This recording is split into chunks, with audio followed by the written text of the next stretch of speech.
Muy bien, vamos a la palabra, vamos a seguir con el discipulado.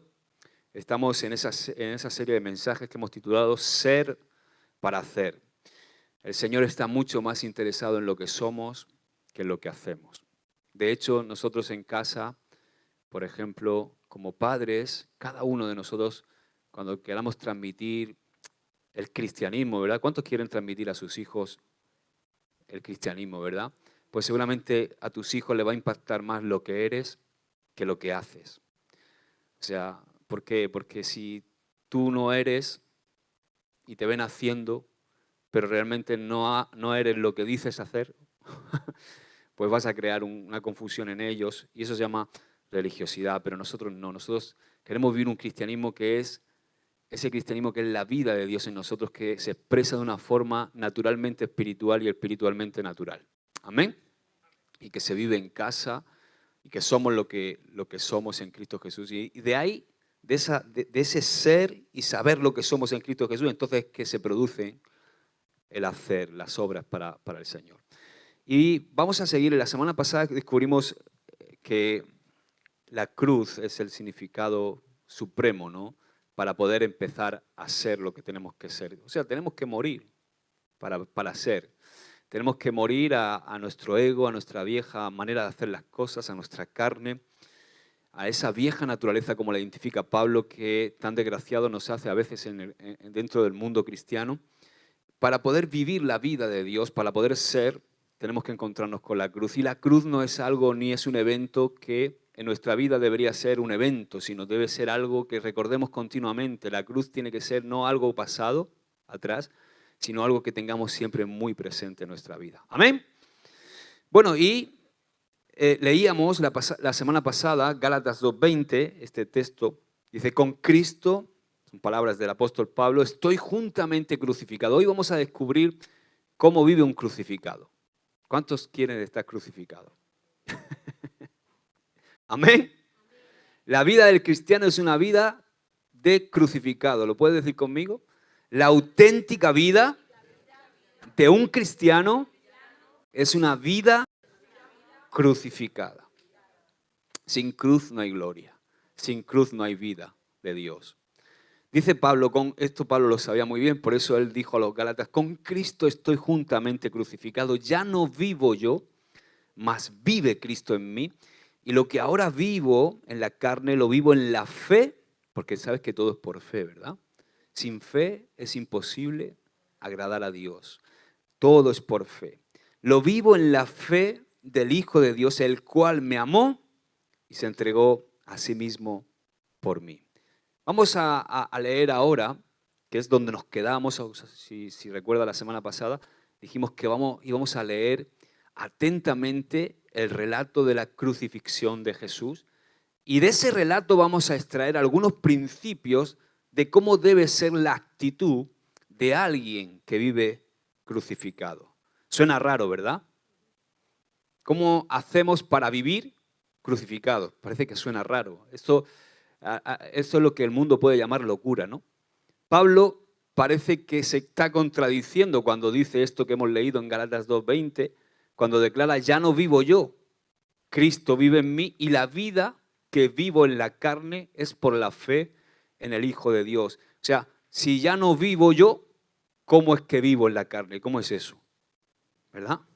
Parece que se contradice. La respuesta es sencilla. La respuesta está ahí cuando dice ya no vivo yo. Cuando dice ya no vivo yo se está refiriendo a el ego, o sea, a la forma natural, a nuestro viejo hombre, a la manera de hacer las cosas de nuestro viejo hombre, de nuestra vieja naturaleza. Seguimos en el cuerpo físico, somos hechos de carne y hueso, pero vivir dependiendo de Él. Se trata de vivir dependiendo de Dios, dependiendo de Jesús, dependiendo del Espíritu Santo y confiando más en Él que nuestra propia forma de ser. Y claro, esto tiene que ser por fe. Es cuando tú y yo comenzamos a deshacernos, de alguna manera, en la cruz, a desfigurarnos o a desformarnos de nuestra forma para adquirir su forma. Para que cuando tú y yo vivamos, cuando tú y yo hablemos, cuando tú y yo reaccionemos ante las circunstancias de la vida, cuando nos relacionemos con otras personas, sea Él en nosotros, ¿verdad? qué desagradable es que te encontraras con Josué. Mi mujer sabe lo que es encontrarse con Josué. Mis hijos también saben lo que es encontrarse con Josué. Quizá alguno de vosotros también ya sabe lo que es encontrarse con Josué, ¿no? Pero no debe ser así. No debe ser esa nuestra actitud ni nuestra forma de vida, sino que cuando nos vean tendrían que encontrarse con Jesús. Amén. Y estamos todos en ese camino, intentando no bajarnos de la cruz, como siempre decimos. Y vamos al relato de la crucifixión porque vamos a aprender. Mira, se encuentra en Juan 19. He elegido el Evangelio de Juan. Juan 19, 17 al 30. Dice, y él, cargando su cruz, salió al lugar. Perdón, voy a poner esto. Porque a los pies del rey Águilas ha hecho algo y ¡pling! ¿Quién es? ¿Has sido tú? Y me suena aquí ¡pling! Juan 19, 17 dice, y él cargando su cruz salió al lugar llamado de la calavera, y en hebreo Gólgota, y allí le crucificaron y con él a otros dos, uno a cada lado y Jesús en medio. Escribió también Pilato un título que puso sobre la cruz, el cual decía Jesús Nazareno, Rey de los judíos. Y muchos de los judíos leyeron este título porque el lugar donde Jesús fue crucificado estaba cerca de la ciudad. Y el título estaba escrito en hebreo, en griego y en latín. Dijeron a Pilato los principales sacerdotes de los judíos, no escribas rey de los judíos, sino que él dijo, soy rey de los judíos. Respondió Pilato, lo que he escrito, como diciendo, dejadme tranquilo que lo que he escrito se queda escrito. Cuando los soldados hubieron crucificado a Jesús, tomaron sus vestidos, se hicieron 4 partes, una para cada soldado. Tomaron también su túnica, la cual era sin costura, de un solo tejido de arriba abajo. Entonces dijeron entre sí, no la apartamos, sino echemos suerte sobre ella a ver de quién será. Esto fue para que se cumpliese la escritura que dice, repartieron entre sí mis vestidos y sobre mi ropa echaron suertes. Y así lo hicieron los soldados.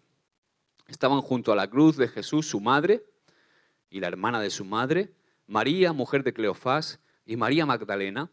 Cuando vio Jesús a su madre y al discípulo a quien él amaba, que estaba presente, dijo a su madre, mujer, he ahí tu hijo. Después dijo al discípulo, he ahí tu madre. Y desde aquella hora el discípulo la recibió en su casa. Después de esto, sabiendo Jesús que ya todo estaba consumado, dijo para que la escritura se cumpliese, tengo sed. ¿Qué dijo? Tengo sed.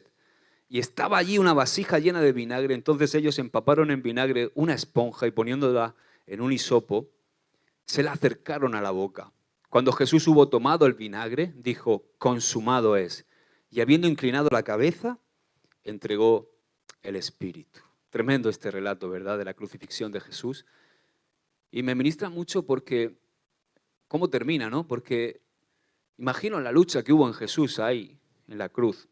Cuando incluso los fariseos y los líderes religiosos le increpaban como diciendo, si eres el Hijo de Dios, baja de esa cruz, ¿verdad? Y ¿sabes? Yo creo que Jesús pudo bajarse de la cruz hasta el último momento, pero me gusta porque termina diciendo, y Él entregó su espíritu. O sea, fue Él el que entregó su espíritu. Es como dijo, se acabó, consumado es, ya he cumplido el propósito por el cual vine a la tierra y ahora decido entregar mi espíritu. Jesús mismo fue el que se entregó. Él no, nadie lo obligó, Él podía haberse bajado de la cruz, Él podía haber hecho que cayeran allí truenos y centellas y podía haber bajado de la cruz, pero dice que Él entregó el Espíritu.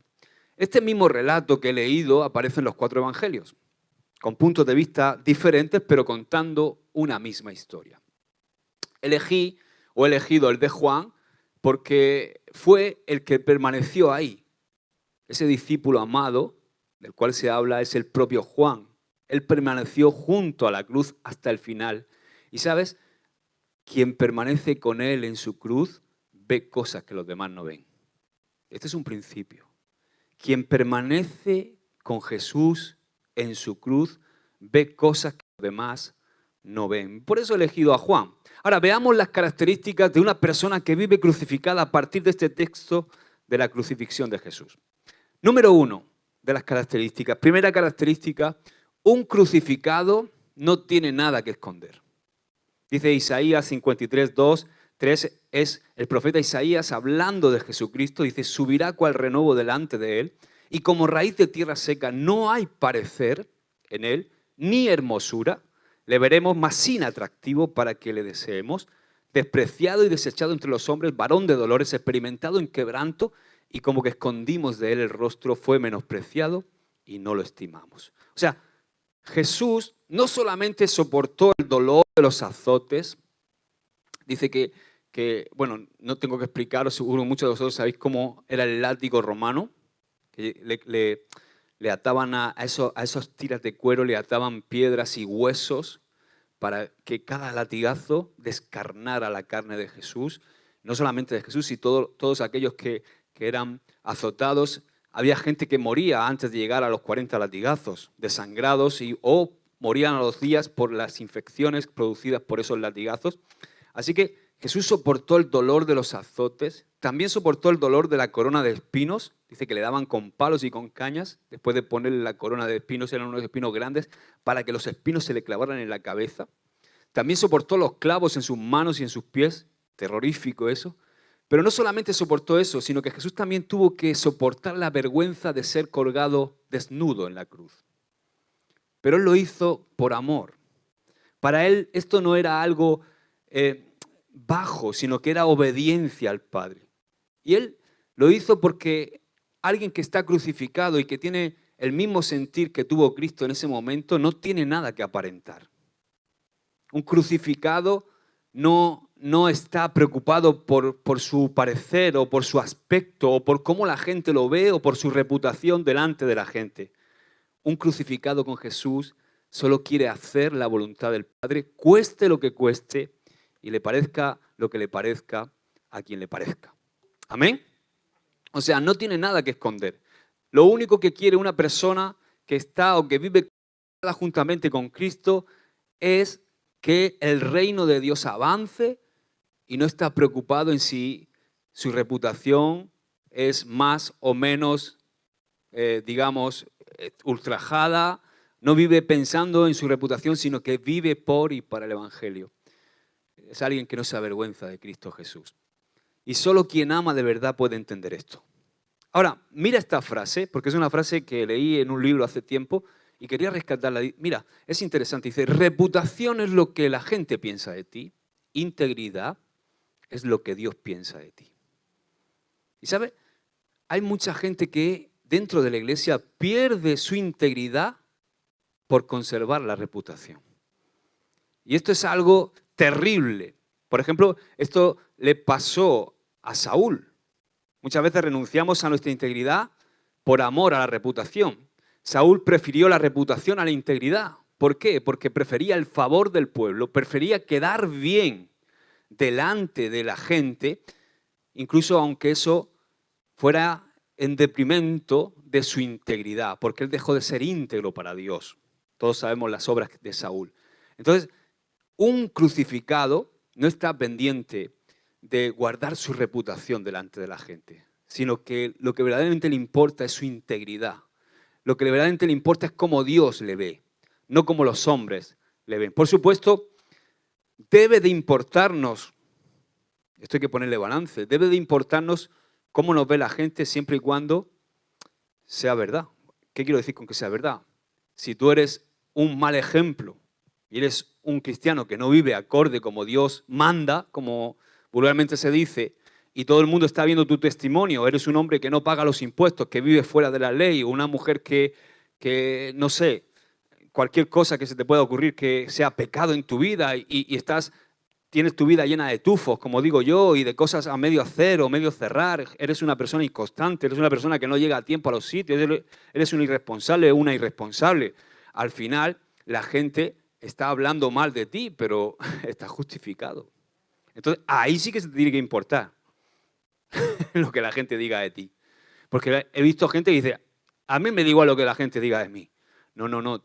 Te tiene que dar igual cuando se trate de defender la causa de Cristo. Entendemos, ¿verdad?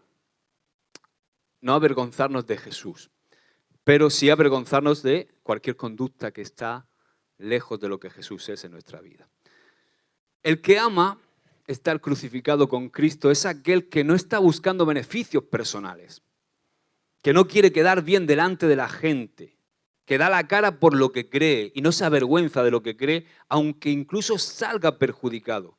Es aquel que siempre dice la verdad sin miedo a nada, porque un crucificado ya no tiene nada que perder ni que temer. Si pasamos, por ejemplo, por algún tiempo, y todos hemos pasado seguro por momentos de acusación, de crítica o de denuncia, injusta en este caso, porque ya hemos hablado de la que puede ser justa, ¿verdad? Porque si te están acusando y tienen razón. Ahora, todos hemos pasado por esos momentos donde sentimos que se nos está cuestionando o se nos está criticando o estamos siendo denunciados injustamente. El consejo que te doy es que nos tenemos que mantener tranquilos. Porque cuando tú te mantienes tranquilo y no intentas defenderte, te estás identificando con Cristo. Y estás dejando que Él te defienda, que Él defienda tu causa. A mí el Señor una vez me lo significó muy gráfico, ¿no? Es como muchas veces estamos ante algo que es injusto en nuestra vida y tratamos de autojustificarnos o tratamos de defendernos por nosotros mismos y es como que el Señor dice, Josué, cuando te defiendes tú, no te defiendo yo. Así que, pues si sigues defendiéndote tú, pues es como que me maniatas a mí, no me dejas a mí que yo te defienda. Entonces, es más sabio hacer lo que Jesús hizo. Si tú te das cuenta, Jesús no se defendió en la cruz. Y Él estaba injustamente siendo colgado ahí. Y nosotros tenemos que saber que el Padre es nuestro juez, que el Hijo es nuestro abogado fiel y que el Espíritu Santo es un intercesor permanente en nuestra vida. ¿Amén? Ahora, aunque los hombres estén dando una sentencia desfavorable siendo injusto, puedes estar seguro que si tú eres una persona que vive crucificada, la corte celestial siempre estará a tu favor. Amén. Los que viven crucificados con Cristo siempre tienen al Señor de su lado. Amén. Ahora, segundo, un crucificado no se ofende. ¿Cómo llamamos la ofensa? Estamos muy vivos a veces, ¿verdad? ¿Vosotros habéis visto alguna vez un muerto que se queje? ¿Verdad que no? Un muerto tú le puedes pinchar y no se queja, un muerto no se ofende, un muerto le pegas una patada y no te la devuelve. Así que un crucificado no se ofende. Dice Lucas 23:34, dice, y Jesús decía, fijaos, Padre, perdónalos porque no saben lo que hacen. Y repartieron entre sí sus vestidos echando suertes. O sea, las palabras de Jesús son tremendas porque dice, Padre, perdónalos porque no saben lo que hacen. Jesús le pide al Padre que los perdone porque no saben lo que hacen. Es como que Jesús nunca, incluso lo estaban crucificando, aquellos que le estaban escupiendo, crucificando, le dieron de palos, le azotaron, le insultaron, le jalaron la barba y se la quitaban a tirones, pero él nunca lo tomó como una ofensa personal. A tal punto no lo tomó como una ofensa personal que no necesitó perdonarlos. ¿Qué dijo? Padre, perdónalos. O sea, no dijo, Padre, los perdono. Porque Jesús no se lo tomó como algo personal, ni siquiera tuvo que perdonarlos él, sino que le dijo, Padre, perdónalos tú. Como diciendo, yo no tengo por qué perdonarlos porque no me han herido. No. Entiendo que esta lucha trasciende mucho más allá, que va en el ámbito espiritual y que ellos, lo que están haciendo no son ellos, sino es el Espíritu que opera en ellos. No se lo tomó como algo personal. ¡Wow! Esto es tremendo, ¿verdad? Padre, perdónalos tú. ¿Sabes por qué? Porque un crucificado no se ofende. Una persona que vive verdaderamente crucificada no se toma las cosas personalmente. Cuando comenzamos a tomar todo muy personal, cuando de repente nos sentimos heridos fácilmente ante cualquier comentario o ante cualquier gesto, cuando nos deprimimos por no recibir quizá algún halago o una recompensa que creemos que merecíamos, ahí es donde debemos revisar si realmente estamos crucificados o todavía estamos teniendo exigencias de nuestro ego, exigencias de nuestro yo. Nuestra carne quizá está todavía aún muy viva. Y un muerto no se enoja, como he dicho antes. Un muerto, por supuesto, no es orgulloso tampoco. No tiene envidia. No está buscando, ni es pendenciero, no busca peleas, ni tampoco se autojustifica. Así que debemos entrar, escúchame, esta es una libertad tremenda cuando esto se te revela, porque de verdad debemos entrar en esa dimensión de libertad en Cristo y dejar que Él sea nuestra recompensa en todo.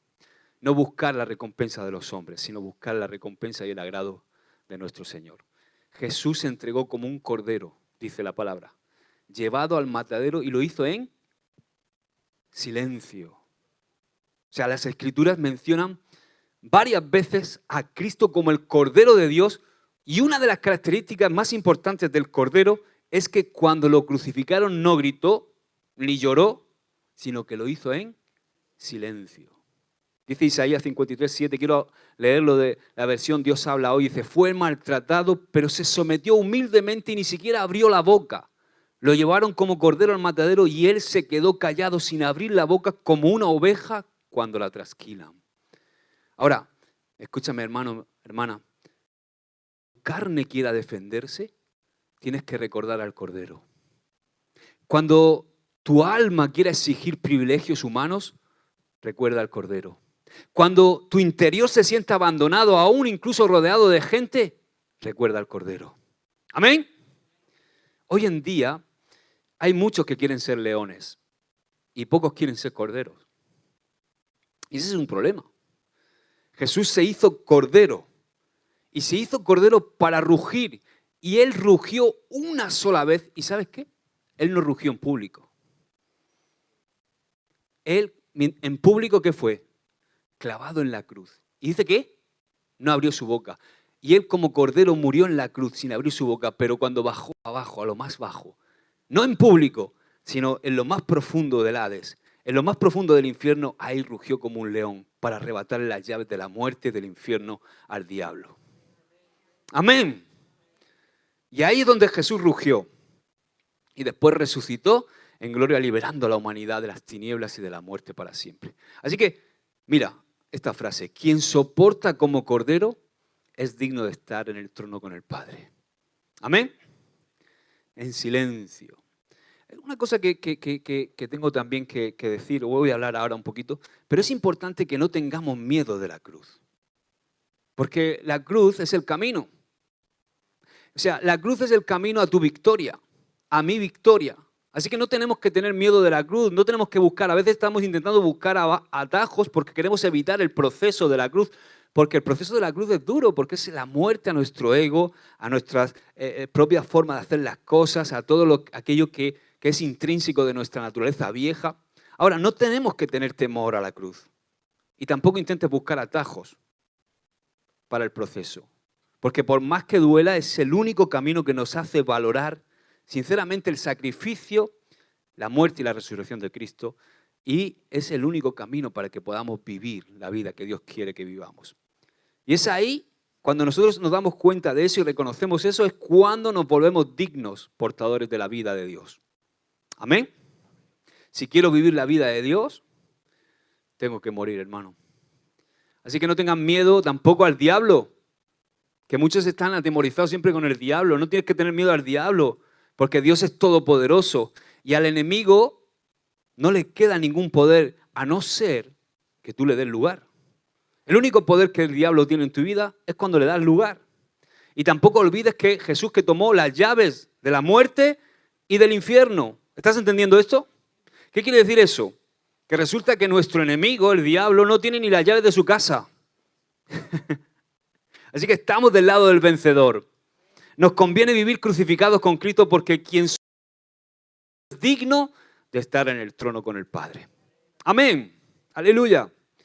Ahora, es interesante porque después de enseñar el Padre Nuestro, Jesús, y eso es lo que quiero, es muy importante porque esto entra dentro de esta segunda característica de un crucificado. Después de enseñar el Padre Nuestro, Jesús resaltó algo muy importante, de suma importancia, y habló de perdonar. Di conmigo, perdonar. Habló de perdonar las ofensas y lo puso como requisito para ser perdonados y poder tener acceso a la realidad del reino, no escatológicamente, sino tener acceso al reino aquí y ahora. Perdonar, yo he puesto ahora una foto muy gráfica, y para mí es esto, ¿no? Perdonar es como vaciar la basura de nuestro corazón. La falta de perdón es basura que te corrompe, que echa mal olor. Así que perdonar es como vaciar la papelera de tu corazón. Tu mente y tu corazón necesitan estar libres para seguir recibiendo la voluntad de Dios y el diseño de su propósito para tu vida. Cuando tenemos algún resentimiento, cuando no perdonamos en nuestro corazón, nos estancamos. Es imposible que puedas avanzar si no sueltas ese lastre, si no sacas esa basura de tu corazón. De repente es como que la voluntad de Dios y el diseño de Dios y el propósito de Dios se estancan. Yo he visto ya montones de casos de personas que no avanzan. Incluso proyectos que tú ves que son proyectos de Dios, hombres y mujeres de Dios que dices tú, wow, el Señor puede hacer una obra tremenda, gente carismática, con muchos dones que Dios puede usar, pero que esta trampa de la ofensa y de la falta de perdón ha hecho que queden estancados. Porque esto te pudre por dentro. Por eso es importante que saques la basura de tu corazón, que saques la falta de perdón. Si hay alguna rencilla en tu corazón, si hay algo que te hirió, algo incluso que pueden ser a veces cosas que son cosas de la infancia, de un padre maltratador, el profesor que abusó de ti, no sé, tantas cosas, ¿verdad? Que son difíciles de perdonar. No estoy hablando de cosas que son fáciles de perdonar, que oye, que te has comido mi helado. No, eso se perdona fácil. Estoy hablando de cosas que a veces ni siquiera sabemos que están ahí. Yo he tenido que pedirle al Señor y se lo sigo pidiendo, Señor, que no haya nada en mi corazón en contra de nadie. Incluso he llegado a veces en mi vida de pensar que no tenía nada, pero el Señor ha expuesto cosas que yo me he dado cuenta que están ahí y que me están estancando. Están impidiendo que yo crezca y que acceda al siguiente peldaño dentro del propósito que Dios tiene con mi vida. Así que no ocupes, me venía la imagen de la papelera de Windows, ¿no? No ocupes gigas de nuestra memoria con peleas innecesarias, con disputas por celos o con competencia, porque aunque perdamos delante de la gente, es bueno que mantengamos nuestro corazón limpio de ofensas. Aunque parezca que a veces perdemos, te puedo asegurar que ganamos. Yo he contado muchas historias, pero creo que esta ya la he contado, pero uno se quedó con mi moto. La habéis oído ya, ¿no? Y ¿sabes? Todo el mundo me decía, ¿cómo no lo coges y lo matas? Pero yo decidí perdonarlo. Y no he recuperado la moto. Parece que yo he sido el que ha perdido, pero te puedo asegurar que he ganado. Porque mi corazón está limpio. Por ejemplo, de eso y de otras cosas que me han pasado cuando he estado y caminado lejos de Dios. Así que tratemos lo que tengamos que tratar. Cuanto antes. Así vamos a poder recibir más revelación de Dios. Dice Romanos 12:18, si es posible, y en cuanto dependa de ustedes, vivan en paz con todos. ¿Con casi todo? Con todos. Y ¿sabe? Está claro que seguramente no vamos a poder lograr que todo el mundo esté en paz con nosotros, pero sí podemos dentro de nosotros estar en paz con todos. Eso sí. Yo sé que quizá, a lo mejor hay alguien por ahí que no está en paz conmigo, pero de lo que a mí dependa yo estoy en paz. Así que dile al que tienes al lado, revisa tu corazón y saca la basura. La falta, mira, esta frase, la falta de perdón es como un veneno que uno mismo toma pensando que está haciendo daño a la otra persona. La falta de perdón es como un veneno que uno mismo toma pensando que está haciendo daño a la otra persona. O si quieres decirlo de otra manera, a veces la falta de perdón es una cárcel en la cual crees que estás metiendo a otra persona, pero el que está en la cárcel eres tú. Y estás viendo los barrotes y piensas que está la otra persona porque como que la quieres tener ahí, ¿no? No la perdono, la encierro ahí. Pero resulta que el que está encerrado eres tú. La otra persona está saltando como un cordero de la manada. Tranquilo.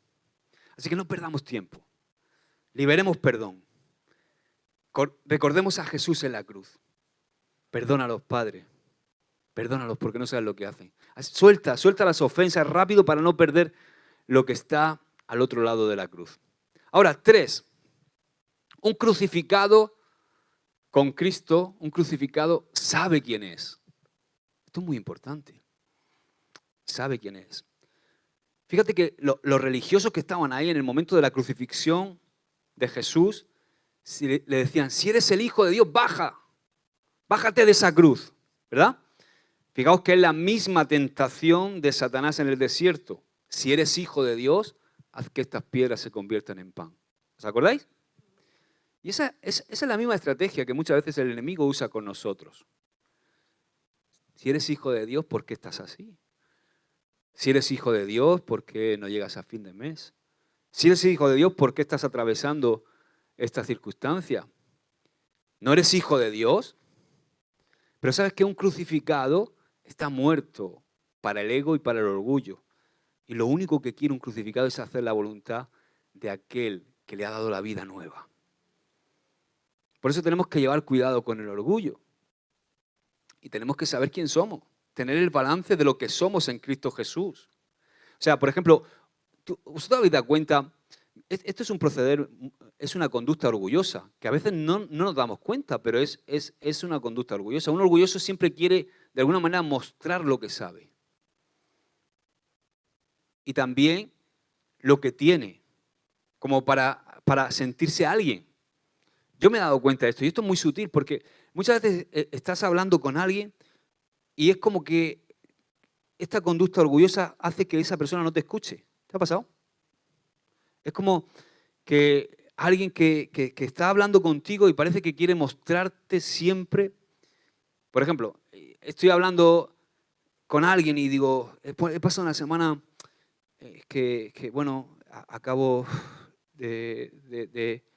bueno, he tenido una semana que estaba enfermito y he tenido un dolor de... ¡Ay, si hubiera yo esta semana estoy hecho polvo, esta semana, yo más que tú! ¿No? ¿No habéis dado cuenta de eso? El yo más que tú. Y es casi sutil porque te pones a tratar un tema y con estas personas te pones a tratar un tema de Vicente. Oye, pues Vicente tal, el trabajo tal. Al final le pega la vuelta y acabas hablando de él. Como si Vicente no importara, como si el otro no... Tú vienes con un problema, oye, ¿sabes? Tenemos que ayudar a este hermano tal y cual. Y al final acabas ayudándolo a él. ¿No? Es una conducta orgullosa. Porque atrae la atención hacia ti, quieres mostrar lo que tú sabes, o con alguien que estás compartiendo algo. Yo algunas veces oigo a algunos y digo, wow, ¿cómo se atreven a hablar de estas cosas que yo hago así? Me quito los zapatos porque esto cosas que quizás te pones a hablar de la Biblia, que incluso son cosas que muchas veces no están oye, ¿quién sabe toda la revelación? Y la gente te habla y parece que se sientan y te hablan con una seguridad como que quieren demostrar lo que saben. Y yo digo, wow. O quieren mostrar lo que tienen. Esto me pasa mucho. Esto aquí no pasa, pero en Murcia sí. En Murcia sí pasaba. O sea, la típica persona que llega, entonces, esto es una conducta, sin darte cuenta, esto es orgullo, sin darte cuenta, ¿eh? No, y no estoy diciendo que la persona, yo creo que ni se dan cuenta, pero, por ejemplo, llega alguien a la iglesia, hola, alguien nuevo, hola, tal, pum, pum, pum, pum, y entonces se presenta y le dan 2 besos, hola, pues yo soy fulana, pues yo soy mengana, pues yo soy la mamá de la que canta, ¿eh? Sí, ¿no? No. No, pero Ruth sabe, o sea, yo soy, ¿cuántas veces? No, imagínate mi hijo es Aarón, el que está en la alabanza. ¿Qué necesidad hay de decir eso? Que eso es absurdo, o sea, ¿qué quieres demostrar con eso? Al final estás sacando tu orgullito, como es una manera de sentirte alguien, que la gente sepa que tú eres alguien, tú eres la madre o el padre del que está en la alabanza. ¿Entiendes lo que te quiero decir? Nosotros necesitamos, ya se enterará o no se enterará, ¿qué más da? Tú no tienes que ir por ahí aparentando o diciendo lo que eres o quién eres o que tu hijo está en la alabanza o que tu hijo está lo fulano o que... ¿Entendemos, verdad? O Aarón. Aarón, por ejemplo, llegan los jóvenes al campamento y vienen un montón de jóvenes y lo conocen. Yo soy el hijo del pastor Josué. ¿Qué tontería es esa? No tienes que decirlo, no hace falta que lo digas. ¿Qué más da? Ya se darán cuenta y si no se dan cuenta no pasa nada. ¿Entendemos, verdad? Amén. Un crucificado sabe quién es, no necesita. ir diciendo quién es. Ni tienes necesidad de probar nada a nadie, ni de estar ahí continuamente, que la gente sepa lo que sabes o lo que haces. ¿Amén? Cuando Pablo enseña sobre la resurrección, hace una declaración muy poderosa que solo un crucificado con Cristo puede entender. Se encuentra en 1 Corintios 15:10. Mira lo que dice. Pero por la gracia de Dios, escucha, soy lo que soy. Y la gracia que Él me concedió no fue infructuosa. Al contrario, he trabajado con más tesón que todos ellos, aunque no yo, vuelvo a repetir, sino la gracia de Dios que está conmigo. Amén. Aleluya. O sea, tú y yo somos lo que somos por su gracia. Y todo lo que hacemos no somos nosotros, sino la gracia de Dios en nosotros. Amén. Un crucificado vive reconociendo que lo que logra no es por sus propias fuerzas, lo que logra dentro del reino de Dios no es por sus propias fuerzas, ni siquiera es por su propia capacidad, sino por la gracia de Dios, o sea, por ese favor inmerecido que es su capacitación en nuestra vida. Amén. Ahora, 4.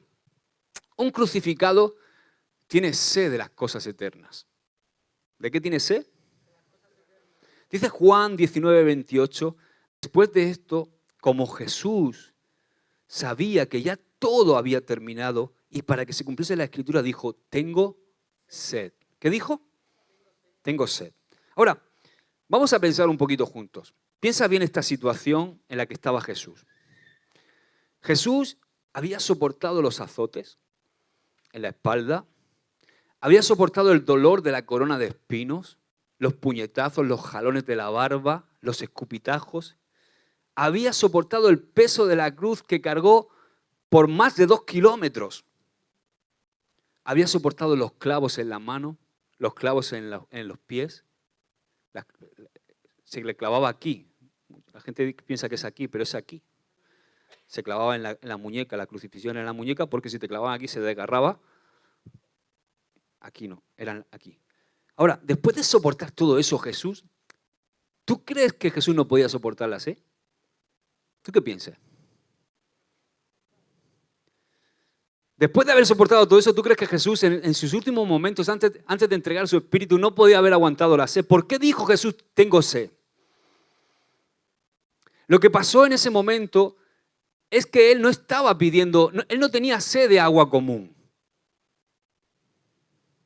Porque la sed de Jesús en ese momento no era común, Él estaba lanzando un mensaje ahí. Y los soldados romanos dicen que le acercaron vinagre con un hisopo, con una esponja mojada, y con un hisopo le acercaron vinagre. Y ese vinagre representa el espíritu religioso de Roma.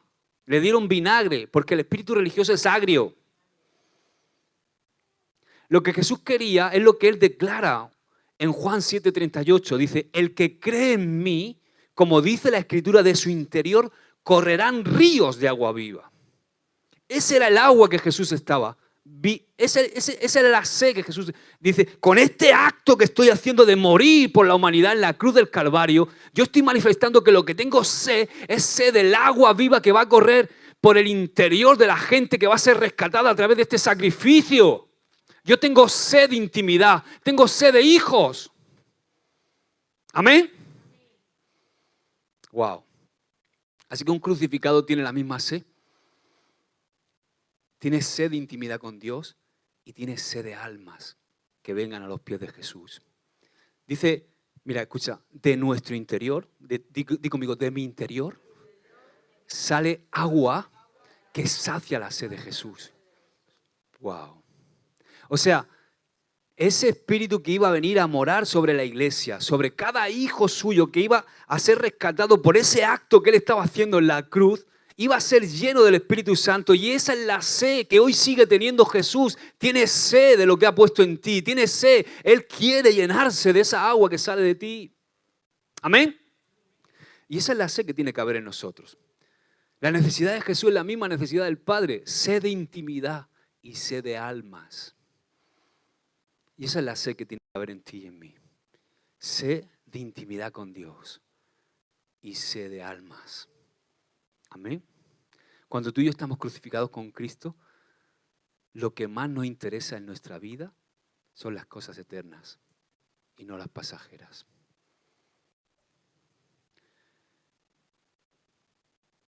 Cuando uno tiene esa sed, cuando uno vive crucificado, tienes más sed de ver lo que Dios puede hacer con su vida para tocar un alma, para ganar a alguien, para ayudar a alguien dentro del reino de Dios, que cualquier obra de este mundo. No vive solamente enfocado en las cosas pasajeras, sino que empieza a despertar porque está crucificado y la vida de Dios, el agua de Dios, empieza a fluir en su interior y eso se transforma en un río que sale, que no puede quedarse ahí. Si se quedó estancado es porque entraste en religiosidad, porque estás en un costumbrismo, porque estás en algo ha frenado tu vida. Esa agua tiene que moverse, se mueve. Cuando tú estás crucificado, eso se mueve, no puedes evitarlo, salta. Y tienes sed de ver la obra de Dios, y tienes sed de ver el reino de Dios avanzar, y tienes sed de que todo avance, de que todo vaya bien, de servir al Señor, de llegar a almas, de conquistar gente para Cristo Jesús.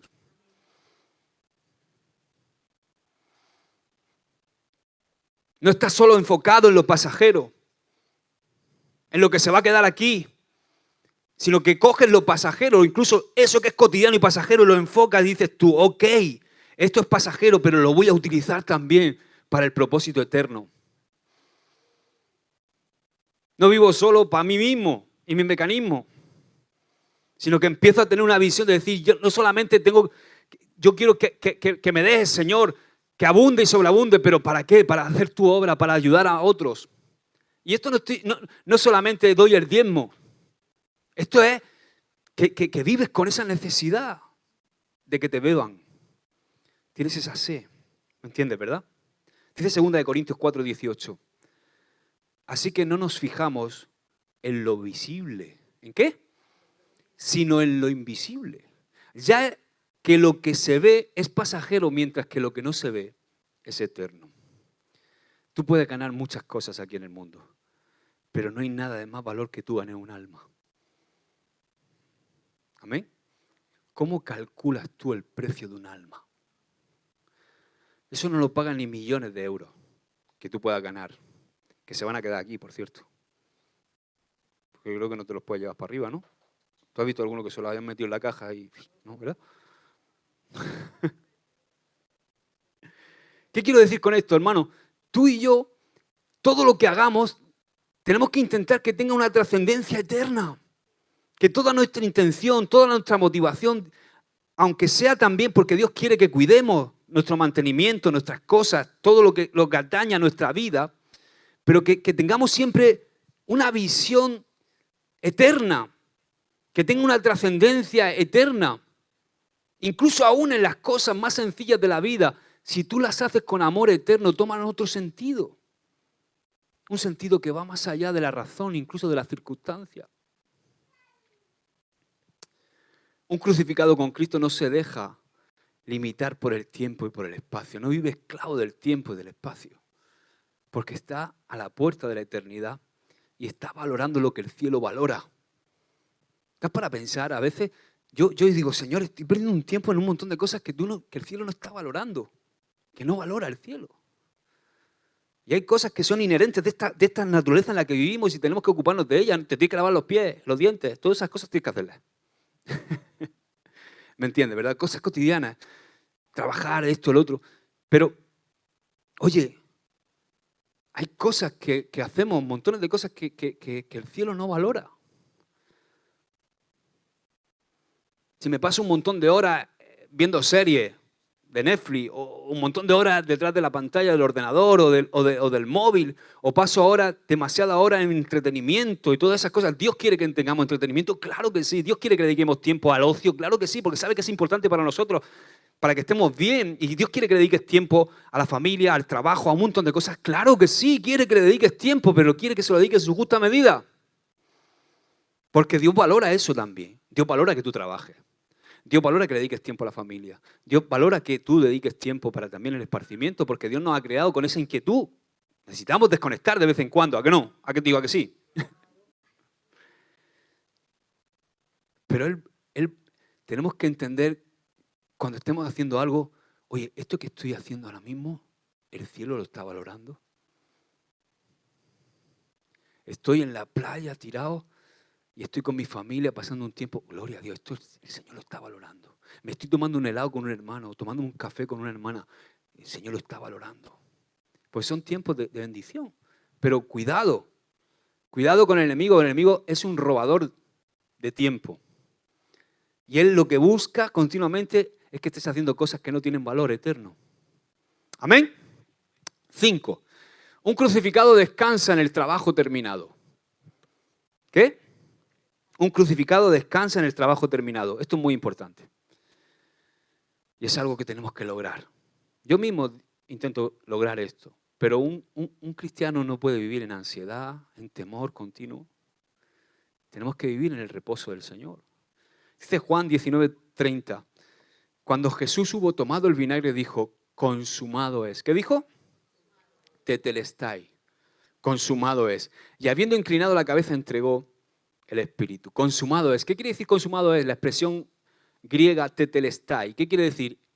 Hecho está. Eso es lo que quiere decir consumado es. La obra está hecha. Así que un crucificado, uno que está crucificado juntamente con Cristo, no puede ser una persona que viva en estrés, que viva en ansiedad. ¿Por qué? Porque un crucificado comienza a entender que todo está hecho según la voluntad de Dios. O sea, un crucificado es alguien que vive en santidad, que vive para Dios, que vive muerto a sus deseos, que vive muerto a la carne, con lo cual entra dentro del propósito de Dios. Ayer estábamos hablando, por ejemplo, con Wilson y estaba también Miguel. ¿Qué pasa a un cristiano? Un cristiano cuando va fuera de la ley, está fuera de la protección de Dios. O sea, yo estoy convencido de que yo tomo mi coche, esto está comprobado científicamente, tomo mi coche y le pongo 4 o 5 colchones encima y lo ato con una cuerda y salgo por la autovía y cuando llega a la rotonda de ahí llama para la Guardia Civil y me ha denunciado. Ahora, lo hace estos que bajan para Marruecos y no los paran. Pero ¿qué pasa conmigo? Que yo soy hijo de Dios. Y en cuanto yo traspaso los límites que me protegen, Dios dice, no te puedo proteger. Y entonces, ¿qué tengo? A uno que dice que está como rugiendo, ¿verdad? Viendo a ver dónde hay una fisura en mi vida. ¿Para qué? Para echarme la zarpa. Ahora, si yo camino en esa integridad, siempre acorde a lo revelado. O sea, esto es maravilloso porque Dios nunca te va a pedir algo que no te ha revelado. ¿Entiendes? Puede ser que tú estés haciendo algo y la misericordia de Dios se extiende hacia ti porque aún no se te ha revelado o porque Dios aún no te ha hablado. Por eso es algo muy importante cuando viene y te pone a la palabra. Porque cuando te pones a la palabra y Dios te lanza una verdad rema en tu vida, a ella no tiene escapatoria. A ella te va a decir, Señor, esto te lo dije. ¿Entendemos, verdad? Entonces, claro, si tú caminas en esa integridad, tú puedes estar convencido de que estás en la voluntad perfecta de Dios. Y dentro de la voluntad perfecta de Dios, Él lo tiene todo bajo su soberanía. O sea, cuando yo estoy seguro de que estoy dentro de la voluntad de Dios, caminando en integridad, que tengo todas mis cositas como tengo que tenerlas, yo camino en una paz y en una tranquilidad de saber que cada paso que doy en mi vida, Dios está guardándome, que Dios está de mi lado, que yo no camino solo, que Él camina conmigo, o yo con Él, mejor dicho, y que todo lo que pasa está dentro de su perfecta voluntad en mi vida. Entonces, me viene un problema, me viene una factura de 400 euros de luz, digo, ok, Señor, muy bien, pues si tú lo has permitido, algo me querrás enseñar. Pero no me pongo loco, me tiro de los pelos, Bueno, mi mujer sí, yo no, pero... Escucha, mira esta frase. El temor es un sentimiento de que algo malo puede pasar y no se tiene la fortaleza o las herramientas para enfrentarlo. Pero tú y yo no podemos tener temor. Si estamos caminando como Dios quiere, no podemos tener temor. ¿Por qué? Porque sí tenemos la fortaleza y tenemos las herramientas y tenemos la victoria en Cristo Jesús. Amén. Cuando tú y yo sabemos que nuestro Padre está trabajando a nuestro favor y que siempre tiene lo mejor para ti y para mí, aun cuando nos sentimos solos, aun cuando nos sentimos sin respuesta a veces, aun cuando nos sentimos abandonados, tú puedes respirar y decir, consumado es. Ya está todo hecho. ¿Tú sabías que el propósito de Dios en tu vida ya está consumado? Que tú estás viviendo en obras, que ahora vamos a leer, que están ya predestinadas desde que tú le entregaste tu vida a Jesús. Que cuando tú entras dentro de ese, llámalo círculo protector o llámalo como tú quieras, tú entras dentro de ese círculo que es la voluntad de Dios, Él tiene ya las obras, Él ya tiene el proceso, ya estamos en sus manos y eso para mí es la fuerza más tranquilizadora del mundo, porque he vivido fuera de eso y he confiado en mí, en mi fuerza, he confiado en las fuerzas de mi empresa o en las fuerzas de la economía que tenía y todo eso se ha desmoronado. Pero cuando confié en Cristo Jesús, Él nunca me ha abandonado. Tú y yo caminamos seguros por la vida con Cristo Jesús, porque Él ya perdonó todo pecado en mi vida, me sanó de toda enfermedad y cambió la maldición que había en mi vida en bendición. Amén. Y eso te hace caminar seguro. Y ese es el camino. Él ya ha hecho el camino. Lo único que nosotros tenemos que llevar cuidado es de caminar en ese camino, de transitar para llegar al otro lado, al lado victorioso, para poder caminar por ese camino que Él tiene, esa voluntad perfecta que Él tiene para nuestra vida. La mentalidad de que todo está consumado nos libra de la angustia. Por eso es importante saber esto. Saber que todo está hecho nos llena de seguridad por dentro. Dice que la mesa está preparada, dice el Salmo 23, ¿verdad?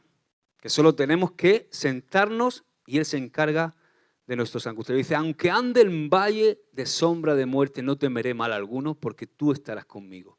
Tu vara y tu cayado me infundirán aliento. Aderezas mesa delante de mí en presencia de mis angustiadores. Unge mi cabeza con aceite, mi copa está rebosando. Puede decir conmigo, el camino está hecho. Solo tenemos que andar por él. Como dice Efesios 2:10, dice que somos hechura suya, creados en Cristo Jesús para buenas obras, las cuales Dios preparó de antemano para que anduviésemos en ellas. Aleluya. Amén. Sexto, un crucificado espera la demostración del Espíritu y poder. Dice 1 Corintios 2, capítulo 2, versículo 2 al 5, dice, pues me propuse no saber entre vosotros cosa alguna, sino a Jesucristo y a este crucificado. Y estuve entre vosotros con debilidad y mucho temor y temblor, y ni mi palabra ni mi predicación fue con palabras persuasivas de humana sabiduría, sino con demostración del Espíritu y de poder, para que vuestra fe no esté fundada en la sabiduría de los hombres, sino en el poder de Dios. Cuando se nos agotan los recursos naturales, cuando se agota la sabiduría humana y la razón ya no es suficiente, entonces es el momento en el cual podemos ver la demostración de quién es Dios y lo que Él puede hacer en nuestra vida. ¿A cuántos han experimentado eso? Amén. Pablo fue a Atenas. Antes de ir a Corinto, estuvo en Atenas. Y él en Atenas dio un discurso impecable ante los gentiles griegos. ¿Por qué? Porque los griegos amaban escuchar las cosas de ahí en el Areópago. Él se levantó y dio un discurso enorme, un discurso precioso. Los griegos estaban siempre enamorados de escuchar nuevas teorías, nuevas formas de pensamiento, nuevas filosofías, pero resulta que no estaban interesados en cambiar sus creencias. Y aunque los argumentos de Pablo fueron muy buenos, realmente se convirtieron muy pocos ahí en Grecia, en Atenas. Entonces, Pablo cuando llega al próximo destino, a Corinto, Pablo fue directo al asunto diciendo, no sirven las palabras persuasivas de humana sabiduría. Yo me he dado cuenta que esto no sirve. Entonces, cuando llegó a Corinto dijo, vengo a hablar de Cristo crucificado y que Él demuestre quién es y lo que puede hacer a través de su poder. Amén. Por eso, muchas veces la obra de la cruz confunde la sabiduría de los sabios y también la valentía de los fuertes. Y eso es una gran verdad. Alguien que se entrega a morir para hacer la voluntad de Dios es quien está listo para ser resucitado juntamente con Cristo. El poder de la resurrección y los beneficios de la cruz siempre se manifestarán a los que viven crucificados con Cristo. Amén. Tenemos que movernos eso. Digo conmigo, lo mejor de Dios está después de la cruz. Ya terminamos con esto. Lo mejor de Dios está después de la cruz. Dice 2 de Timoteo 2, 11, 13, palabra fiel es esta. Si somos muertos con Él, también viviremos con Él. Si sufrimos, también reinaremos con Él. Si le negáramos, Él también nos negará. Si fuéramos infieles, Él permanece fiel. Él no puede negarse a sí mismo. El secreto del éxito en el Evangelio, hermano, no es comenzar bien, sino permanecer fiel hasta el fin. Si tú y yo nos mantenemos mirando a Cristo crucificado, nunca nos vamos a cansar de servir a Dios. Nunca nos vamos a cansar de amar al prójimo. Nunca nos vamos a cansar de entregarnos, de soportar el proceso sabiendo que Dios no nos va a dejar en la cruz, sino que nos va a resucitar con su poder. El mismo poder que resucitó a Cristo Jesús de los muertos es el que opera en nosotros y es un poder creativo que restaura todas las cosas a la forma de Dios. Amén. Dice Efesios 2:5-7. Dice, aún estando nosotros muertos en pecado, nos dio vida juntamente con Cristo. Por gracia sois salvos. Y juntamente nos hizo sentar en los lugares celestiales. ¿Dónde? En los lugares celestiales con Cristo Jesús para mostrar en los siglos venideros las abundantes riquezas de su gracia en su bondad para con nosotros en Cristo Jesús. ¡Wow! O sea, resucitamos con Cristo para mostrar las abundantes riquezas de su gracia. Amén. Los humillados serán exaltados. El que se humilla, Dios lo exalta. Pero ¿sabes? La exaltación de Dios no es como la hace el hombre. Porque la exaltación de Dios, más que honrarnos en público, o darnos fama, o darnos privilegios después del proceso, la manera en que Dios nos exalta es darnos acceso, dice, a los lugares celestiales. ¡Wow! Ese es mi lugar. Juntamente con Cristo en lugares celestiales. Digo conmigo, ahí soy indestructible. Cuando yo estoy crucificado con Él, estoy en lugares celestiales. Estoy resucitado juntamente con Él. Solo quien pasa por la cruz puede conocer la intimidad del Padre. Conocerle de verdad. Aleluya. Quiero hablarte de esta mujer que me ha impresionado su testimonio. Y te voy a pasar un enlace que quiero que veas. Se llama Heidi Baker. No sé si la conocéis. Si conocéis a Heidi Baker. Ella es una misionera norteamericana que sintió el llamado muy joven a ser misionera junto con su esposo y dejó todo. Una vida en Estados Unidos cómoda. Ellos son de familia muy adinerada, pero lo dejó todo, dejó absolutamente todo junto con su esposo y fue a los más pobres de Mozambique, justo cuando, en el momento donde, bueno, Mozambique sale o se hace independiente de Portugal en 1974, pero pasan casi 20 años donde hay un montón de guerras civiles por ver quién tenía el poder. Cuando Portugal sale de allí, y es terrible cómo estaba ese país, ¿no? Y allí ella comenzó a rescatar niños, si veis el documental que os voy a pasar, comienza a rescatar niños de los basurales, los ama, ves cómo los ama, los adopta, se los lleva a casa, se van de misioneros a Mozambique y se van al aeropuerto sin dinero. Llegaron a Mozambique con $30, su marido y él. Después esos mismos niños que ella son transformados por el amor de Jesús y se convierten en su equipo de ministros. Y de esos mismos niños se levantan predicadores y empieza a moverse el Señor con una forma haciendo milagros. Y esto sigue pasando hoy día en la actualidad. Ella tiene 63 años ahora junto con su esposo y siguen. Y hoy día está pasando ahí donde ellos están en Mozambique, que han visto infinidad de milagros. Es impresionante, creativo, multiplicación de comida, multiplicación de recursos, o sea, resurrección de muertos, ciudades transformadas, es impresionante. Y sabes, es el poder transformador del Evangelio en acción. Y te cuento esto porque yo me siento retado cuando veo eso. Te cuento esto para decir que es posible revelar a Cristo dentro de este pueblo de águilas. Que es posible revelar a Cristo dentro de esta generación. Hay mucha gente de carne y hueso como tú y como yo, con las mismas limitaciones, como esta mujer, con los mismos desafíos y luchas, pero que han decidido crucificar sus intereses personales y vivir para realizar los sueños de Dios en esta tierra. Y yo quiero que veas el vídeo que te voy a pasar esta noche. Dura 1 hora y media, yo lo he visto en 2 veces. Es impresionante. Porque de verdad, mi deseo es que tú y yo nos enamoremos de la cruz de Cristo. Que entendamos que no se trata, o sea, que no veas la cruz, Que no se trata de sufrimiento, de autocastigo, sino se trata de estar juntamente con Cristo y amar lo que Él ama, interesarse por lo que Él se interesa, dolerse por lo que Él se duele, vivir su vida aquí en la tierra. Digo conmigo, nadie nos mata. Nos entregamos porque le amamos. Esto es algo voluntario. El amor de Dios nos impulsa tanto que nos entregamos. Dice Pablo en Gálatas 6:14, dice, en cuanto a mí, que nunca me jacte de otra cosa que no sea de la cruz de nuestro Señor Jesucristo. Dice, debido a esa cruz mi interés por este mundo fue crucificado y el interés del mundo por mí también ha muerto. Y ver a personas que lo tienen todo y que lo dejan todo, que deciden crucificar su vida, sus intereses, todo lo que tienen por vivir el sueño de Dios, es algo que nos tiene que inspirar.